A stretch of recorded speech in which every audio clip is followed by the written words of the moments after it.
دا ستا د دې سپینې چمړې د وجې لري سیده لږ ښه شبه وخت در باندې تېر شي بیا ته خالي پوښتنه وکړه چې چیرې یاست یارانو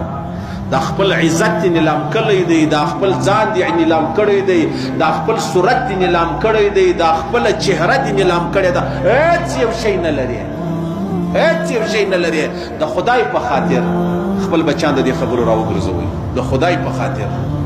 دا خلک په کم نظر ودته ګوري ته اندازه لږ خشه ولګوئ ته څه کیسه لرې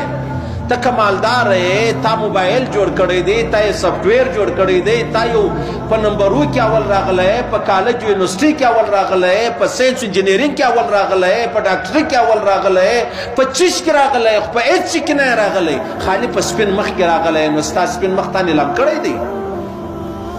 صحیح سلو څومره نو د الله رسول صحابي ته وایي څه معلومه ده کې یو لا یعنې خبره تر خولې وتلې وه که ته واځه به توبه وباسه نو د توبې موقع تا ته میلاویږي ته څه په خبر الله تا توبې توفیق درکړي نه کېدار که د توبې مخکې مړ شو بیا څه چم کوې الا یعنې خبره دا زموږ ټول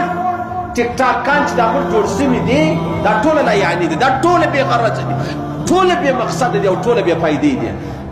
ورسه یې وګورې چینایان هم دغونه شیان جوړوي که نه جوړوي چا چې موبایل جوړ کړی دونه فخر والله که کوي چا چې فیسبوک جوړ کړی دی والله که دونه فخر کوي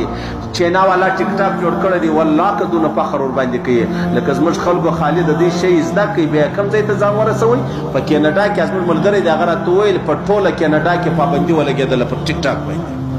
په ټوله کینیډا کې بس موږ یې اخته کړی یو اوړه دې څه وایي غنم دې څه وایي بجلي دې څه وایي ګیس دې څه وایي دماکې دې څه وایي کشنۍ کلسون بچي په کندهاري بازار کې په دماکه کې مري هغه د دې نوکري ځي هغه د دې پړونی هغه د دې سنډلان په وینو ورسره سره کېږي دا دې څه وایي او ته ناست یې یا د روزه مات یا د پیشلمي پر ټیم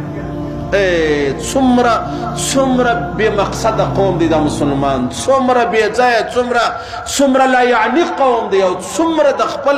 د خپله قیمته ناخبره قوم دی او دا نه دی خبر چې زه هغه تورې تیارې له روان یم